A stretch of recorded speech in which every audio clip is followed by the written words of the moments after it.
Ce déni moral de l'activité scientifique que semble adopter Parménide est de nos jours largement partagé. Certains et certaines pensent que la science pourrait s'exonérer de considérations morales et la conçoivent alors comme une quête absurde de connaissances au mépris des dommages collatéraux. D'autres affirment que si les scientifiques peuvent et doivent faire des choix éthiques, ils ne doivent pas le faire en tant que scientifiques, mais en tant que membres de la communauté des êtres humains. Et d'autres concèdent que la science pourrait tout juste nous éclairer sur les différents scénarios à notre portée. Tous et toutes veillent bien à exclure toute considération éthique du registre des sciences. Certes, utiliser fallacieusement des éléments scientifiques pour justifier un positionnement moral est courant et devrait être rejeté.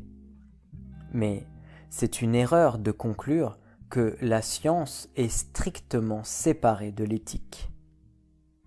C'est une conception idéaliste et désincarnée de l'activité scientifique qui résonne tragiquement avec la responsabilité historique qu'ont eu et qu'ont les scientifiques.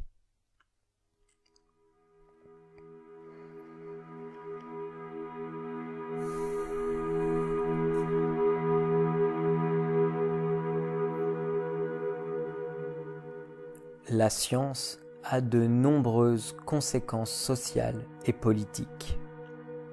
Pour cela, c'est une activité qui a d'autant plus affaire à des considérations éthiques.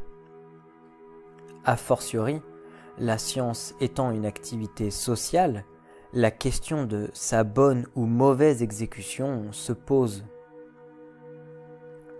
Dans cette perspective, nous pouvons concevoir la méthode scientifique comme une éthique de la recherche. La profession médicale, par exemple, n'a pas seulement la responsabilité de soigner les malades et de prévenir la maladie. Elle a aussi la responsabilité du progrès des connaissances, dont ces tâches dépendent. Et cette responsabilité ne peut être remplie que par la recherche et l'expérimentation.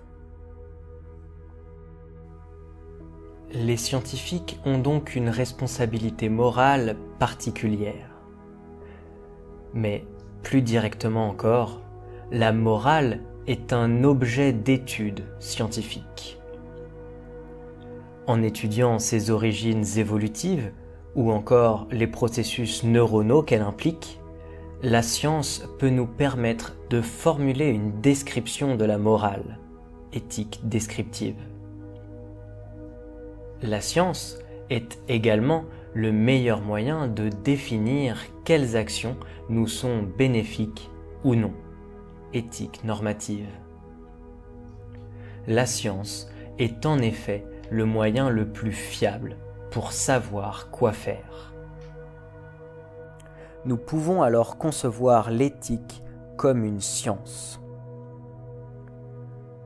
Comme tout le reste, les problématiques éthiques sont une chose matérielle que nous pouvons étudier par les moyens de la science, même si c'est avec la plus grande prudence, tant l'enjeu est important.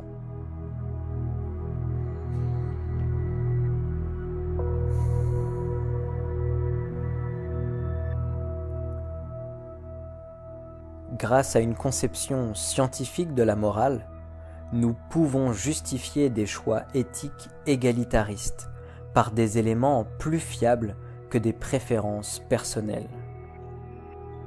Nous pouvons justifier scientifiquement l'égalitarisme par l'intérêt objectif des personnes, des groupes, de l'espèce et même des espèces.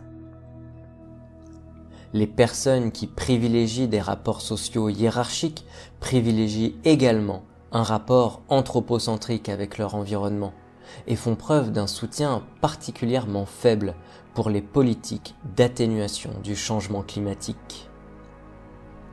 ainsi parce que la hiérarchie est sévèrement néfaste pour nous et la biosphère, nous devons l'abolir si nous voulons d'un monde vivable.